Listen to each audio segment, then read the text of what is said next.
Le voisin s'est suicidé par amour, laissant ces mots comme testament lors de son dernier live avant sa mort. Dans ma prochaine vie, ce sera moi qui serai à tes côtés. J'en fus profondément ému et en ai parlé à ma femme avec tristesse. En apparence indifférente, elle grimpa secrètement en haut d'un immeuble cette nuit-là et se jeta dans le vide. En m'occupant des funérailles, j'ai découvert que ma femme conservait précieusement 99 lettres d'amour adressées à notre voisin. Il s'avéra que ce voisin était son premier amour, celui qu'elle avait aimé en secret pendant 10 ans sans jamais pouvoir officialiser leur relation. Moi, je n'étais qu'un ersatz pour satisfaire ses parents. Tout le monde, moi y compris, était devenu coupable de leur mort par amour. En rouvrant les yeux, je me retrouvais 10 ans en arrière, le jour où l'on m'avait arrangé mon premier rendez-vous avec ma future épouse. Fixant son visage qui me faisait toujours autant battre le cœur, je secouai la tête en souriant. Désolé, je n'épouse pas les femmes qui ont déjà quelqu'un dans leur cœur. Je vous souhaite de connaître le bonheur avec la personne que vous aimez. Monsieur Walker, que pensez-vous de moi? Si cela vous convient, nous pourrions officialiser notre union. Ce visage plein de collagène devant moi, cette scène familière et ces dialogues, m'ont brutalement tiré des ténèbres. S'il ne s'agissait pas d'un rêve, alors j'avais bel et bien revécu. 10 ans plus tard, je pouvais à nouveau faire ce choix. Lors de notre premier rendez-vous dans ma vie précédente, je suis tombé sous le charme de Chloé dès le premier regard. Et elle avait accepté de sortir avec moi puis de m'épouser. Je croyais alors que c'était une union faite au ciel. Après notre mariage, nous nous traitions avec un respect mutuel. Chloé me laissait une grande liberté, ne s'inquiétant jamais de savoir avec qui je sortais ni à quelle heure je rentrais après avoir bu. Mais après le suicide de notre voisin Ethan, Chloé s'est retrouvée à son tour sur le toit de l'immeuble. Ce fut la première fois que je la vis dans un tel état d'émotion. Elle disait: « Vous voulez tous nous séparer. Sous prétexte de vouloir mon bien, vous n'avez fait que me blesser. Puisque vous ne supportez pas de me voir heureuse, alors je vais mourir sous vos yeux. » À ce moment-là, je ne comprenais pas ce qui arrivait à Chloé, ni pourquoi elle avait prononcé ces mots. J'en suis même venu à me remettre en question, me demandant si j'avais fait quelque chose de mal qui aurait blessé Chloé. Ce n'est qu'après les funérailles, en rangeant les affaires de Chloé, que j'ai découvert dans son tiroir verrouillé 99 lettres d'amour tachées de larmes. Destinataire, notre voisin Ethan. À mon bien-aimé, Ethan, après notre rupture, penses-tu encore à moi? Je suis allé à un rendez-vous aujourd'hui, cette personne avait des yeux un peu comme les tiens, j'ai été momentanément troublé. Mes parents insistent pour que j'épouse quelqu'un d'autre, bien que n'importe qui fasse l'affaire sauf toi, mais au moins, je peux voir une ombre de toi en cette personne. Je contemplais cette écriture élégante, mais mon cœur se glaça. Je compris enfin pourquoi, après chaque étreinte, Chloé caressait doucement mes paupières. Elle regardait avec fascination, je croyais qu'elle était éprise de mes yeux. Je n'aurais jamais imaginé que je n'étais qu'un substitut d'Ethan, et en version bas de gamme qui plus est. Mes mains tremblantes feuilletaient les lettres d'amour suivantes, chaque mot lui glaçait un peu plus mon sang. À mon bien-aimé, Ethan, aujourd'hui mon corps t'a encore trahi. Je ne supporte pas qu'il me touche, chaque contact me soulève le cœur. Mais je n'ai pas le choix. Ma famille me presse de me marier, d'avoir un enfant. Je vis comme dans un égout, sans jamais pouvoir être moi-même. Je me remémorais tous ces moments avec Chloé, la distance qu'elle maintenait toujours inconsciemment entre nous, toutes ces pensées qu'elle ne partageait jamais avec moi. Je pensais que Chloé était simplement de nature froide, mais je ne m'attendais pas à ce qu'elle puisse tout dire à Ethan. À l'être le plus cher, Ethan, depuis ton départ, j'ai l'impression d'avoir perdu la capacité d'aimer. Ces 3 mots « je t'aime », je ne les dirai qu'à toi. En lisant ces mots, je n'ai plus pu contrôler mes émotions et j'ai déchiré la lettre d'amour en 1000 morceaux. J'avais dit « je t'aime » à Chloé d'innombrables fois, mais en retour, je n'avais reçu que du silence ou des sujets de conversation détournés. Dans ce monde, il n'existe pas de personne incapable d'aimer naturellement, c'est simplement que la personne qu'elle aime n'est pas moi. Je me souviens encore du jour où Ethan a emménagé à côté de chez nous lorsque le visage toujours si paisible de Chloé a affiché pour la première fois une expression que je ne parvenais pas à déchiffrer. Son corps tremblait. À l'époque, je croyais que Chloé ne se sentait pas bien. En réalité, Chloé ne pouvait tout simplement pas contrôler ses émotions en revoyant son premier amour, celui qui ne l'avait jamais quitté. C'était de la stupeur, de la nostalgie, de la tristesse, de l'amour. Quelle qu'elle soit, aucune de ces émotions n'était destinée à moi. 10 ans d'amour tourmenté, vraiment pitoyable. Cette fois, je ne m'interposerai plus entre eux. Je ne veux plus goûter à ce fruit amer. Monsieur Walker, vous m'écoutez? L'appel de Chloé me ramena à la réalité. Dans ma vie précédente, Chloé avait également officialisé notre relation sans attendre, et nous nous étions mariés 3 mois plus tard. Je croyais à un coup de foudre. Je n'avais pas réalisé que je n'étais qu'un substitut. Je détournais le regard avec un sourire froid. Désolé, Mademoiselle Davis, vous ne correspondez pas à mes attentes. Sur ce, je me levai et partis sans laisser à Chloé le temps de dire quoi que ce soit. Prétendre que je n'étais pas peiné serait mentir. Après tout, j'avais aimé cette femme tant d'années. Chaque échange de regards, chaque contact physique me laissait une nostalgie infinie. Chaque pas m'éloignait un peu plus du passé. Un adieu à ma stupide passion unilatérale. Un adieu à toutes ces années passées dans l'ignorance. En passant devant la baie vitrée du restaurant, je sentis le regard de Chloé peser sur moi, son expression indéchiffrable. C'était de la surprise, du doute envers moi-même, et surtout de l'amertume. Je savais que bien que Chloé se soit forcée à m'épouser, elle était par nature fière et ne permettrait jamais que quelqu'un la rejette. Il est vrai que Chloé avait de nombreux atouts physiques. Peu d'hommes pouvaient résister à une femme aussi envoûtante. Je n'arrêtais pas de me répéter intérieurement que les roses ont des épines. Je ne me contenterais plus de passer ma vie avec une femme dont le cœur appartenait à un autre. D'ailleurs, je ne voulais pas voir de mes propres yeux une vie s'éteindre devant moi comme une fleur qui se fane. La dernière fois, après que Chloé ait sauté du bâtiment sous mes yeux, je n'ai pas pu dormir de la nuit, et dès que je fermais les yeux, la scène sanglante revenait me hanter. J'avais peur, je me sentais coupable, et je me haïssais encore plus d'être intervenu dans la relation des autres. Dans ce tourbillon de doutes incessants jour et nuit, j'ai fini par développer une grave dépression et une anorexie, mourant à l'hôpital avant même d'avoir 40 ans. À l'agonie, j'ai enfin réalisé que ce mariage n'avait pas seulement détruit Chloé. 3. En rentrant à la maison, mes parents n'arrêtaient pas de me questionner sur le déroulement de mon rendez-vous. Dans ma vie précédente, dès mon retour à la maison, je m'étais empressé d'annoncer à mes parents que Chloé avait accepté de tenter une relation avec moi, et ils en avaient été ravis pour moi. Malheureusement, pendant les 3 mois de notre relation, chaque fois que je proposais à Chloé de venir rencontrer mes parents, elle trouvait toujours une excuse pour refuser. Je croyais que Chloé était simplement timide, mais dans la lettre d'amour qu'elle avait écrite à Ethan, elle disait « À accent grave mon bien-aimé, Ethan, je ne rencontrerai que tes parents, les autres ne méritent pas que je les voie. C'est ma façon de te prouver ma loyauté, même si je sais que c'est loin d'être suffisant. » Non seulement cela, mais après le mariage, Chloé ne rentrerait pas non plus à la maison avec moi. À Noël, j'étais le seul à accompagner mes parents pour le repas de fête, comme si je n'étais jamais marié. En réalité, mes parents souhaitaient simplement que j'aie quelqu'un à mes côtés et que je puisse leur rendre visite de temps en temps. Mais Chloé refusait catégoriquement de me suivre, et je n'avais pas le cœur de la laisser seule à la maison. À chaque fête, je devais faire la navette entre les deux. En y repensant, ce mariage raté a aussi fait du tort à mes parents. Je me ressaisis et m'efforce d'esquisser un sourire. Je ne pense pas que ce soit une bonne idée. À ces mots, l'expression de ma mère s'assombrit. Tu as déjà quel âge, et tu ne penses toujours pas à te marier? Ton père et moi vieillissons de jour en jour, qui pourra s'occuper de toi plus tard? Quel genre de personne cherches-tu au juste? Bien que ce soit des reproches, je savais que ma mère s'inquiétait vraiment pour moi. Je la réconfortais. Je veux trouver quelqu'un dont le cœur n'est pas habité par une autre, même sans passion dévorante, mais avec qui je pourrais vivre une vie simple et paisible. Au moins, qu'elle m'aime un peu. Mon père intervint aussitôt pour me venir en aide. Le moment n'est pas encore venu pour avoir un enfant, ne t'inquiète pas. Je me suis retourné, les yeux déjà remplis de larmes. Les parents pensent toujours profondément à leurs enfants, mes parents ne cessent de penser à moi. Dans ma vie précédente, après ma mort, ils ont dû enterrer leur enfant,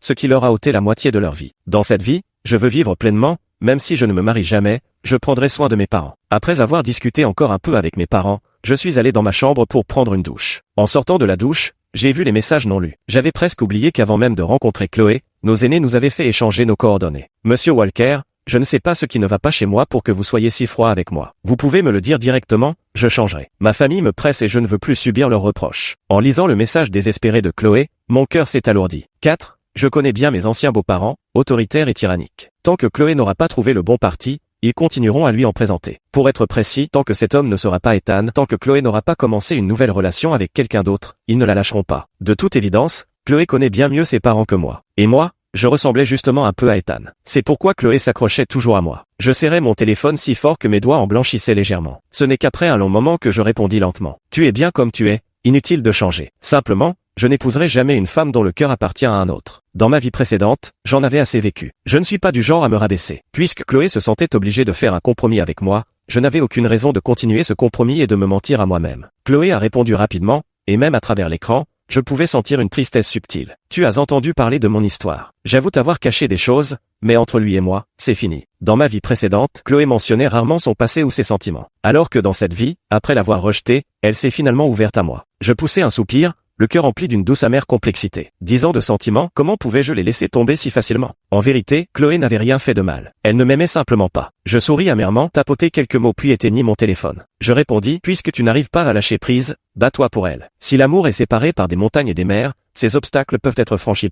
Si mon départ pouvait vraiment permettre à ce couple malheureux de trouver le bonheur, alors ma renaissance aurait eu un peu plus de sens. Les jours suivants, Chloé ne m'a effectivement plus contacté. Mais un mois plus tard, elle a posté une photo sur Instagram montrant 2 mains entrelacées. La légende disait « L'amour franchit montagne et mer, rien ne peut l'arrêter. » Je souris avec autodérision. Même après avoir vécu 2 vies, je ne suis toujours rien aux yeux de Chloé. Tout ce que j'ai donné et ressenti dans le passé n'était finalement qu'une farce. Je like machinalement la publication de Chloé qui m'envoie immédiatement un message. « Merci pour ton soutien, c'est toi qui m'as donné le courage. Même si je dois rompre avec ma famille, je ne reculerai plus. » Mes doigts tremblaient, j'effaçai et retapais mes mots de félicitations, ne sachant quoi dire. Finalement, j'ai choisi de ne pas répondre du tout. Le silence fut le meilleur dénouement pour moi. Je pensais qu'après cela, il n'y aurait plus aucun lien entre Chloé et moi. Pour des raisons de trajet, j'ai suivi le plan de ma vie précédente en déménageant de chez mes parents. Au moment où les portes de l'ascenseur s'ouvrirent, je revis ce visage familier. Je ne sais pas à quel moment les choses ont dérapé. Nous n'aurions jamais dû nous croiser dans cette vie, et pourtant le cours des événements nous a une fois de plus réunis. Cette résidence était notre maison conjugale avec Chloé dans ma vie précédente. Je l'ai achetée à l'avance cette fois-ci, simplement par habitude. Chloé a eu un regard stupéfait en me voyant. « Monsieur Walker, vous habitez ici aussi ?» Je fis un signe de tête comme si de rien n'était, hésitant à entrer dans l'ascenseur, mais Chloé m'invita avec enthousiasme. « Dépêchez-vous d'entrer, les portes vont bientôt se refermer. » Après une hésitation, je finis par entrer. Dans ma vie précédente, Chloé avait toujours été distante avec moi, impassible, et je ne l'avais jamais vue sourire avec autant de gentillesse. Apparemment, Si elle n'avait pas été forcée de se marier, elle aurait pu se montrer bienveillante envers les autres. Dans l'ascenseur, bien que ce ne soit qu'une vingtaine d'étages, j'ai eu l'impression que la montée était étonnamment rapide. Chloé bavardait sans cesse, et la vitalité juvénile qui émanait d'elle m'a momentanément étourdi. L'amour peut vraiment rendre heureux, mais malheureusement, dans ma vie précédente, ce n'était pas moi qui pouvais apporter le bonheur à Chloé. Nous sommes descendus au même étage, et je n'ai pu m'empêcher de sursauter légèrement en sortant de l'ascenseur. Chloé affiche pourtant une expression joyeuse. Nous sommes voisins, en fait. À ces mots, la porte s'ouvre, et Ethan regarde Chloé avec tendresse. Ma chérie, tu es rentrée? Qui est-ce? Chloé présente avec enthousiasme. C'est notre nouveau voisin. Après avoir dit cela, elle me regarda. Voici mon petit ami. À l'avenir, si tu as besoin d'aide, tu peux toujours venir nous voir. Je dissimulai la déception dans mes yeux, me contentant de hocher la tête d'un air hébété avant de me retourner pour rentrer dans ma nouvelle maison. Au moment de refermer la porte, je vis Chloé sauter sur Ethan, tous deux collés l'un à l'autre comme deux amoureux transis. La nouvelle maison était encore vide,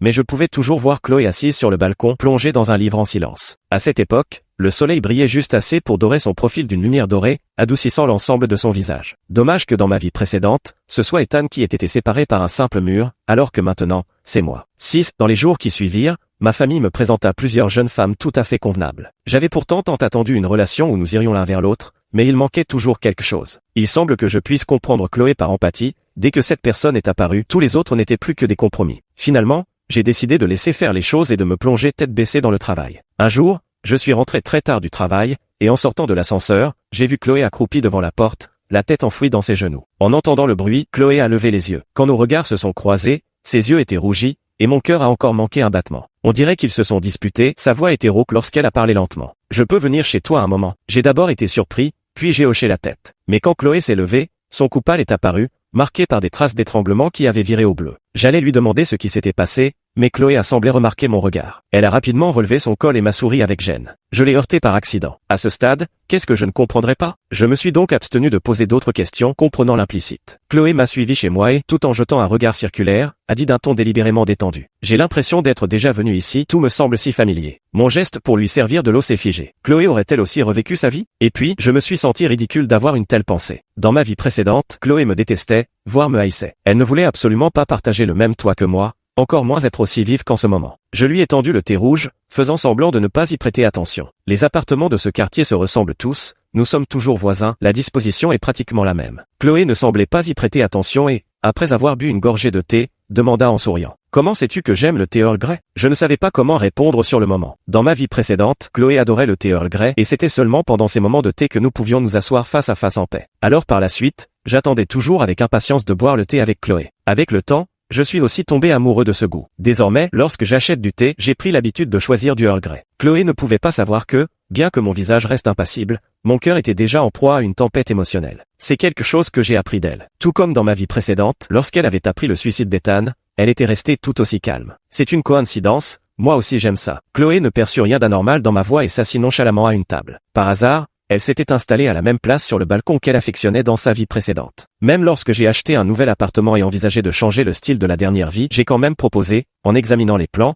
de réserver un coin du balcon pour s'y reposer. Parfois, certaines habitudes sont difficiles à perdre. Un silence pesant régnait dans la pièce, je ne savais pas quoi dire à Chloé. Je n'étais pas en position de m'immiscer dans ses affaires avec Ethan, et pour le reste, nous n'avions pas vraiment de sujet de conversation. Peut-être par habitude de ma vie précédente, je n'osais toujours pas m'adresser directement à Chloé, trop effrayé de voir son regard empreint de dédain. Après un long silence, Chloé se mit à parler comme pour elle-même. Je croyais que si deux personnes s'aimaient, même si le monde entier s'y opposait, nous pourrions tenir bon ensemble et rester le soutien l'un de l'autre. Mais je n'avais pas imaginé que tout cela n'était que ma propre illusion. La personne que j'aimais le plus m'a finalement trompé. Je levai les yeux, stupéfait, incapable de prononcer un mot. En fait, dans ma vie précédente, après qu'Ethan ait emménagé à côté de chez moi, nous n'avions pas vraiment d'interaction et je ne savais pas quel genre de personne il était. Ethan était taciturne et n'aimait pas beaucoup parler aux autres. Quant à la vie privée d'Ethan, je n'y avais pas prêté attention non plus. Mais maintenant que Chloé a eu le courage de défier le monde entier avec Ethan, cet homme l'a trompé. Je me mordais les lèvres, cherchant des mots pour réconforter Chloé quand elle reprit la parole. J'ai découvert des messages d'équivoque avec d'autres femmes dans son téléphone. Quand je l'ai confronté, il s'est mis en colère. Ce que tu as vu sur mon cou, c'est lui qui m'a étranglé. Et en plus, il m'a frappé. Je n'avais pas encore repris mes esprits, mais une colère brûlante montait en moi. J'ai eu immédiatement envie de défendre Chloé et de donner une leçon à ce salaud qui ne la méritait pas. Mais au nom de quoi aurais-je pu intervenir? Chloé renifla. Je comprends enfin pourquoi mes parents nous empêchaient de rester ensemble. Leur jugement était bien plus avisé que le mien. Je ne sais pas à qui confier ces mots. Je n'ose pas en parler à mes parents, encore moins rentrer la queue entre les jambes pour avouer mes torts. Je suis sans abri maintenant. Je poussai un soupir. Avant même que je puisse ouvrir la bouche, quelqu'un frappa violemment à ma porte. Chloé, Sors immédiatement. Tu oses aller chez un autre homme au milieu de la nuit, tu n'as donc aucune honte? Je savais bien que ce soi-disant monsieur Walker était ton gigolo, et tu oses m'accuser d'adultère. À côté de toi, mes écarts de conduite ne sont que broutilles. Je me disais aussi, à chaque fois que tu voyais ce Walker, tu avais l'air tout excité, je pouvais sentir ton parfum de traîner à des kilomètres. Tu as le culot de faire mais pas d'assumer, c'est ça, sors de là, je te préviens, je t'ai baisé pendant 10 ans, tu es déjà usé jusqu'à la corde, regarde-toi, à part moi, qui voudrait encore de toi? Chloé posa sa tasse de thé, le visage empreint d'embarras, me regardant sans savoir comment réagir. Dehors, Ethan continuait de vociférer. Espèce de Walker, sors de là. Comment oses-tu draguer ma femme? Tu crois que je vais te laisser faire? À te voir, on dirait bien que tu n'arriveras à rien dans la vie, à part t'immiscer dans les relations des autres. Je vais faire en sorte que tout le quartier sache quel genre de personne tu es. La porte s'ouvrit sous mon cou, et avant qu'Ethan ne puisse réagir, je lui assénai un direct. Ethan s'effondra sur le sol, du sang perlant déjà au coin de ses lèvres. Mon regard était glacial. La femme pour laquelle j'avais risqué ma vie était maintenant rabaissée de la sorte par la bouche d'Ethan. Ethan s'est relevé et m'a donné un coup de poing. Chloé s'est immédiatement interposée devant moi. S'il y a un problème, adresse-toi à moi, pas à des innocents. J'ai fixé, stupéfait, l'arrière de la tête bien ronde de Chloé, avec un sentiment indescriptible. C'était rare que Chloé choisisse de se ranger de mon côté après que j'ai frappé Ethan. Dans ma vie précédente, j'avais déjà eu un conflit avec Ethan, même si ce n'était qu'une broutille, et c'était Ethan qui avait porté le premier coup. Juste à ce moment-là, Chloé est revenue et nous a vus au bord de l'affrontement. Sans même demander la raison, elle m'a poussé violemment. Elle s'est placée devant Ethan comme une poule protégeant ses poussins, me regardant comme si j'étais son ennemi juré. Liam Walker, comment peux-tu en venir aux mains entre voisins? Tu es vraiment d'une irrationalité sans nom. C'était clairement Ethan qui m'avait intentionnellement barré la route, me bousculant violemment de l'épaule. Au début, je ne comprenais pas en quoi j'avais offensé Ethan. Ethan, l'air pitoyable, tira le PAN du vêtement de Chloé et se plaignit d'une voix pleine de ressentiment. Ce n'est rien, juste une bonne raclée, ne laissez pas cela affecter votre relation. Chloé, le cœur serré, me lança un regard noir avant d'emmener Ethan à l'hôpital. Ce jour-là, Chloé n'est pas rentrée de la nuit. En réalité, j'étais aussi blessé, mais j'ai dû me traîner seul à l'hôpital en boitant. Ma première réaction à l'époque n'était pas de soupçonner une relation entre eux, j'avais surtout peur que Chloé en vienne à me détester pour ça. Mais dans cette vie, la façon dont Chloé s'est dressée pour me défendre ressemblait étrangement à celle dont elle avait pris parti pour Ethan dans la vie précédente. Ethan serra les dents avec un grincement audible et ricana. Chloé, nous ne sommes même pas encore séparés que tu te précipites déjà pour défendre quelqu'un d'autre? Espèce de salope sans honte, n'oublie pas qui c'est qui a supplié en pleurant pour ne pas rompre avec moi. Le visage de Chloé était pâle, peut-être ne pouvait-elle pas imaginer que la personne qu'elle avait tant aimée autrefois, pour qui elle aurait même sacrifié sa vie, puisse aujourd'hui l'humilier ainsi devant tant de monde. Chloé fixa Ethan avec sérieux et articula chaque mot avec précision. Très bien, maintenant c'est fini entre nous. 9. Les voisins alentours poussèrent des soupirs de consternation. Chloé m'a directement ramené chez moi. J'étais assis sur le canapé, tandis qu'elle prenait la trousse de premiers soins pour désinfecter et panser ma lèvre blessée. Dans mes souvenirs, Chloé ne m'a jamais été aussi tendre, et pourtant, cette douceur présente me fait imaginer à quel point elle devait l'être avec Ethan. Pourquoi es-tu si stupide? Cela ne te concernait pas à l'origine, c'est de ma faute si je t'ai impliqué dans tout ça. Je saisis la main de Chloé, l'empêchant de me soigner. Au fond de moi, je gardais de la rancœur envers Chloé, mais elle était trop proche de moi, et je craignais de faiblir. Chloé était un peu embarrassée. Je me levai. Il n'est vraiment pas convenable qu'un homme et une femme seuls passent la nuit ensemble. Je vais vous conduire à l'hôtel. Chloé hésita à parler, mais finit par me suivre dehors. Ethan ne savait pas où aller, probablement qu'il avait trop honte pour continuer à attendre devant la porte après s'être fait ridiculiser par un groupe de gens. Je conduisis Chloé à l'hôtel et j'allais partir quand elle m'attrapa soudainement par le bras. Merci, je n'ai jamais rencontré quelqu'un d'aussi merveilleux que toi. Mon corps se raidit, et je retirai poliment mon bras. Merci pour ce compliment si flatteur, je vais rentrer maintenant. Lors de notre premier rendez-vous, tu ne m'as pas regardé, est-ce à cause de mon histoire avec Ethan? Maintenant que nous avons rompu, pourrais-tu envisager? La voix de Chloé s'est faite de plus en plus faible, jusqu'à ce que je doive retenir mon souffle pour l'entendre à peine. C'est ridicule à l'extrême. J'ai toujours été comme ça, mais dans ma vie précédente, Chloé me méprisait constamment. Maintenant qu'elle a un point de comparaison et qu'elle a été blessée par Ethan, elle se souvient soudain de mes qualités. Dans ma vie précédente, je ne lui en voulais pas de m'avoir trompé, et dans cette vie, je suis heureux de la laisser poursuivre sa relation toxique avec Ethan. Mais je ne peux pas pardonner. Qu'est-ce que Chloé a bien pu me prendre pour? Elle me rejette puis me réclame à sa guise. Ce qui m'étouffe encore plus, c'est que je ne peux pas reprocher quoi que ce soit à la Chloé de cette vie qui ne sait rien. Finalement, je ne pus que répondre, désolé. Je partis aussitôt, mais dans le reflet de la vitre, je vis le regard désemparé de Chloé. Peut-être n'aurais-je jamais dû réapparaître dans la vie de Chloé. Qu'elle aille bien ou non ne me concernait plus depuis longtemps. 10. J'ai soumis une demande de mutation à l'étranger à mon entreprise car la filiale étrangère avait besoin d'un responsable. Au moins à ce stade, je voulais rester aussi loin que possible de Chloé pour son bien comme pour le mien. Récemment, j'étais occupé par mon projet de partir à l'étranger et je voulais passer plus de temps avec mes parents, alors je ne suis pas retourné dans notre nouvelle maison. C'est juste que sur le forum de la communauté, j'ai vu des potins des voisins. Vous êtes au courant? Ce couple du 1203 a rompu et l'homme est parti. Mais quand la femme est revenue chercher ses affaires, ils ont eu une dispute. L'homme l'a poussée dans les escaliers, elle est toujours à l'hôpital. Même si je ne pensais plus à Chloé, des nouvelles d'elle parvenaient toujours mystérieusement à mes oreilles. J'avais l'intention d'aller à l'hôpital pour voir Chloé,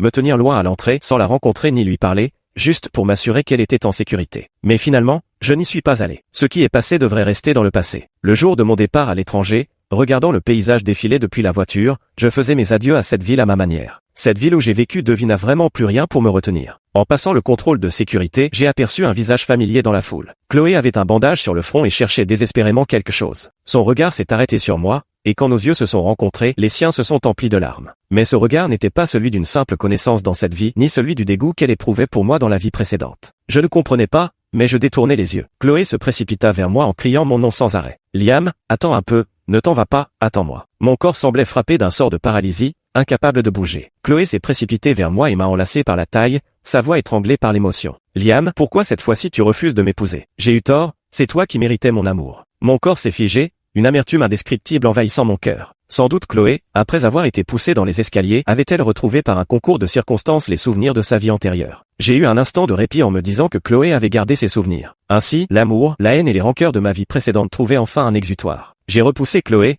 pouvant enfin arborer une expression glaciale sans que cela paraisse trop abrupt. Cette fois-ci, je te laisse faire, n'est-ce pas exactement le résultat que tu voulais? 11. Chloé me regardait avec incrédulité, les yeux embués de larmes. Pourtant, Chloé aurait pu vivre sa vie avec les souvenirs de sa précédente existence, que ce soit en restant fidèlement avec Ethan ou en recommençant après la trahison. Mais au lieu de cela, elle était venue me trouver, sortie précipitamment avant même que ses blessures ne soient guéries. Dans ma vie précédente, j'étais trop obstiné, prenant des vessies pour des lanternes. Tu as vu comment j'ai fini. Revenons à ce que nous étions autrefois, cette fois je ne te décevrai plus. Je frappais dans mes mains, incapable de retenir un soupir admiratif. Quel touchant aveu d'amour. Mais Chloé, si le ciel nous a offert une seconde chance, c'est peut-être parce qu'il a estimé que nous étions trop malheureux ensemble. Nous ne sommes pas faits l'un pour l'autre, nous ne l'avons jamais été. Dès le moment où tu as accepté de te résigner à passer ta vie avec moi, ce mariage était voué à l'échec. Je vis le regard de Chloé s'assombrir progressivement avant d'ajouter. Les 99 lettres d'amour que tu as écrites à Ethan, je les ai toutes lues. J'avoue avoir envié ce que tu ressentais pour lui, mais aujourd'hui, cette envie a disparu. Pars. Je vais partir à l'étranger, moi aussi je vais recommencer une nouvelle vie. J'espère que toi aussi. J'ai agité mon billet d'avion en souriant poliment. Chloé s'est soudain précipitée pour arracher le billet de mes mains et la déchirer en 1000 morceaux. Je la regardais calmement sombrer dans la folie. Non, tu ne peux pas me quitter, qu'ai-je fait de si horrible pour que tu refuses à ce point de rester avec moi? Tout le monde peut commettre des erreurs,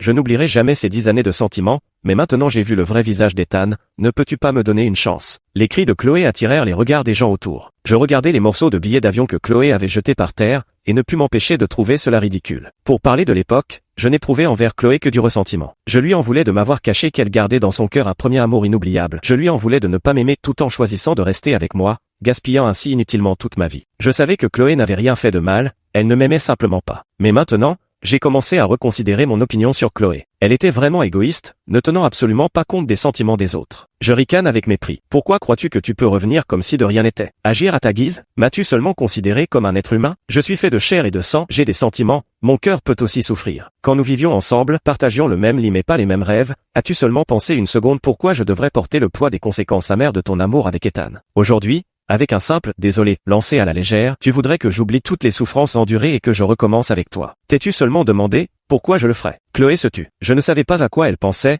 mais ses yeux étaient rougis au coin, emplis d'une profonde désolation. Je ne voulais pas que cette honte soit filmée et diffusée partout sur Internet, alors j'ai fini par baisser la voix. Mais une chose restait inchangée, ma détermination inflexible. Un billet d'avion déchiré peut être remplacé, mais les sentiments, une fois perdus, sont perdus à jamais. Chloé, rentre chez toi. Retourne vivre ta propre vie. Nous, ne nous revoyons plus. Cette fois, quand je me suis retourné pour partir, je n'ai plus jeté un regard furtif à Chloé. Je vais m'efforcer de vivre la vie dont je rêvais à 18 ans. Quant au passé, considérons-le simplement comme un rêve. Épilogue, la dernière année du lycée, Ethan et moi sommes tombés amoureux. Il était grand, beau, avec des yeux particulièrement magnétiques qui se plissaient comme des ponts quand il souriait. Alors que nos camarades traitaient les histoires amoureuses au lycée comme une mode passagère, moi, j'avais développé des sentiments sincères pour Ethan. Heureusement, Ethan était facile à séduire. Le jour où je lui ai avoué mes sentiments, il m'a dit qu'il avait aussi craqué pour moi depuis longtemps. Du lycée à l'université, puis après l'obtention de notre diplôme, je pensais que nous resterions ensemble pour toujours. Mais lorsque mes parents ont appris ma relation avec Ethan, ils s'y sont farouchement opposés. Je ne connaissais pas la raison. Mes parents ont juste donné une excuse ridicule. Ils disaient qu'Ethan était trop pauvre,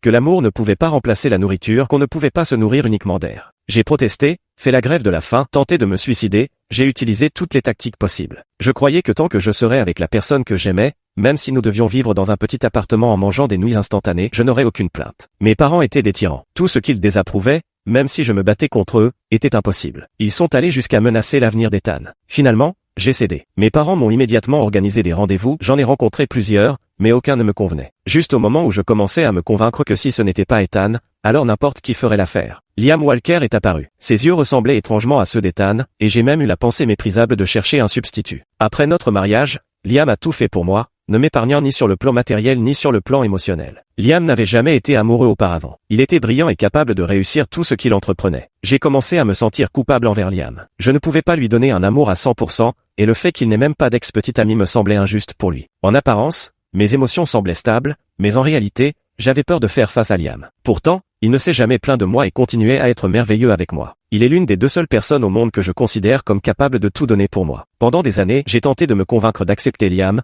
mais dans le silence des nuits, mes pensées revenaient toujours vers Ethan. Alors j'ai couché mes sentiments sur le papier. Je n'avais jamais imaginé montrer ces lettres à Ethan, encore moins qu'elles tomberaient sous d'autres regards. Au moment même où je commençais à ouvrir mon cœur à Liam, Ethan est venu s'installer ici. Peut-être était-ce un hasard, ou peut-être qu'Ethan l'avait fait exprès, mais quelle qu'en soit la raison, mon cœur endormi depuis tant d'années s'est remis à battre violemment. Je me sentais comme un voleur impardonnable, marié mais incapable d'oublier mon ancien amour. Un jour en rentrant du travail, je suis tombé sur Ethan à l'entrée de notre résidence. Les yeux rougis, il m'a confié tout ce qu'il avait ressenti pour moi au fil des années. Il m'a dit qu'il souffrait de dépression. Mon cœur s'est déchiré, mais je n'ai rien pu dire. Je n'ai pas su garder mon cœur sous contrôle, mais au moins, je ne peux pas franchir les limites de l'éthique la plus élémentaire. Une nuit ordinaire, Ethan s'est suicidé, tout le monde disait qu'il s'était suicidé à cause d'une dépression sévère. À l'université, j'avais promis à Ethan que nous serions ensemble pour la vie, que même la mort ne nous séparerait pas. Bien sûr, j'ai tenu ma promesse après ma mort, mon esprit est d'abord allé vers Liam. Je ne sais pas pourquoi la première personne à qui j'ai pensé après ma mort était Liam. Il était au bord de la dépression, incapable de manger ou de boire chaque jour. Même mes parents n'ont été tristes que quelques jours avant de reprendre leur vie. Ils ont toujours préféré mon frère aîné,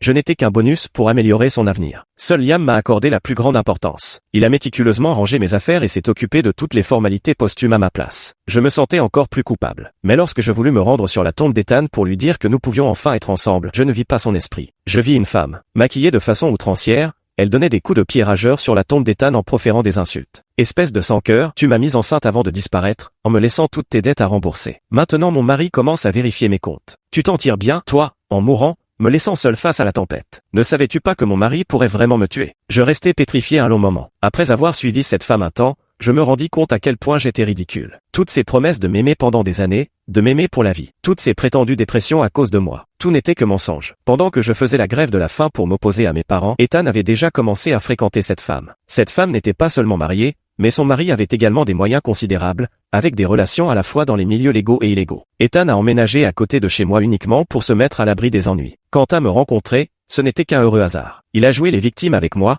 simplement pour essayer de me soutirer de l'argent. Malheureusement, avant même de pouvoir mettre son plan à exécution, Ethan a été retrouvé par le mari de cette femme. L'homme tenait un couteau, ce visage plein de collagène devant moi, cette scène et ces dialogues familiers m'ont brusquement tiré des ténèbres. J'ai éclaté d'un rire amer, l'homme que j'ai tant idéalisé toutes ces années n'était finalement qu'une ordure. Je savais que je n'avais plus le droit de faire face à Liam, je souhaitais qu'il soit heureux, qu'il ne rencontre plus jamais une femme comme moi. Mais ce que je désirais par-dessus tout, c'était une seconde chance pour pouvoir enfin bien traiter Liam. Il semble que le ciel ait entendu mes prières, me permettant de me réveiller à l'hôpital. Hélas, il était déjà trop tard. Liam avait raison, je suis égoïste et insensible. Je ne mérite aucun bonheur. Je supplie seulement le ciel d'échanger mon bonheur futur contre une vie paisible et prospère pour Liam. Liam, s'il existe une autre vie, laisse-moi t'aimer en premier cette fois. Fin.